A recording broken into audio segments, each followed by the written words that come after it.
Assalamualaikum warahmatullahi wabarakatuh. Minta maaf, saya ingin berkomentar sedikit dalam status Tuan. Saya daripada Aceh. Sebenarnya saya tidak perlu berkomentar tentang Prabowo, tapi ini terpaksa karena dalam kehidupan saya di bumi Aceh, Nusantara, tidak pernah menyoblos ataupun memilih presiden-presiden dari zaman-zaman dulu sampai saat sekarang. Tapi di saat saya melihat perkembangan politik, perkembangan umat Islam, di mana-mana umat Islam tertindas dan terbunuh, jadi saya tidak perlu mengenalkan diri saya, tapi terpaksa demi bangsa dan agama dan negara. Saya daripada Aceh, daripada keluarga Ulu Balang, keluarga raja-raja di Aceh, dan cucu tokoh ulama seluruh negara Aceh abad ke-17, dan keluarga daripada Panglima Perang yang melawan Belanda di zaman penjajahan Belanda, yang mengusir Belanda di Aceh. Jadi saya ingin menghimbaukan kepada seluruh rakyat Indonesia dari Sabang sampai Merauke, pilihlah Prabowo. Walaupun saya tidak memilih Prabowo sebagai presiden Indonesia, karena saya tidak pernah menyoblos mana-mana pun presiden di Indonesia, siapa saja. Tapi bila saya lihat perkembangan politik ke hadapan, kita akan parah, umat Islam tertindas dan terjajah. Karena kita harus memilih presiden pribumi bangsa Jawi Nusantara. Prabowo pribumi Nusantara, bangsa Jawi. Beliau berpengalaman dalam bidang militer, bidang ketenteraan, dan beliau berpengalaman dalam sistem politik lokal, negara dan luar negara. Dan beliau pun memiliki hati yang suci, hati yang bersih.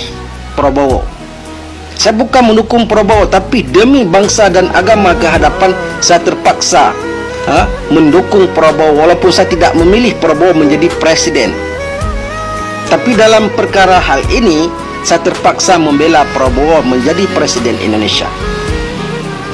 Menjadi presiden Indonesia. Jadi saya harapkan kepada seluruh bangsa Aceh, Jawa, Batak, Minang, Bugis, pribumi Nusantara, pilihlah presiden Indonesia Prabowo. Itu harapan saya, karena saya melihat perkembangan ke hadapan, umat Islam ini akan tertindas.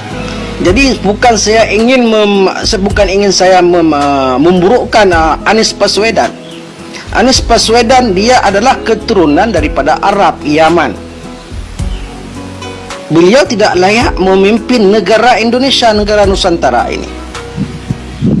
Tidak layak. Bukan saya ingin memburukkan dia. Kita harus memilih pribumi kita sendiri yang menjadi presiden Indonesia. Begitu. Maaf Pak Anies Baswedan, bukan saya tidak memilih Anda menjadi presiden Indonesia. Anda tidak layak menduduki presiden sebagai pemimpin tanah Jawi Nusantara. Lagipun Anda bukan pribumi Nusantara, Anda adalah keturunan dari Yaman, tinggal di lahir beranak cucu di Nusantara. Bukan tidak memilih Anda. Saya pernah melihat video Anda datang ke Aceh, memuji-muji orang Aceh, mengangkat orang Aceh, seolah-olah orang Aceh itu, bila di saat Anda memuji-muji orang Aceh memilih Anda. Tidak Anies Baswedan. Jadi saya harapkan kepada seluruh bangsa Indonesia, Aceh, Jawa, Minang, Batak, Bugis, Flores, Madura, dan seluruh suku yang ada di Nusantara ini, pertahankan Prabowo menjadi presiden. Saya tidak pernah menerima upah daripada politik. Saya bukan orang partai politik. Tetapi bila saya lihat perkembangan umat Islam ke hadapan, makin parah. Jadi kita harus memilih Prabowo sebagai benteng pertahanan negara. Itulah pesan saya kepada seluruh rakyat Indonesia. Apapun cerita, pilih Prabowo. Saya tidak pernah menerima upah daripada siapapun. Selama saya besar, nenek keluarga saya membela negara Indonesia ini, mengusir penjajah Indonesia ini, belum 1 sen pun saya menerima gaji menerima bantuan daripada pihak pemerintah.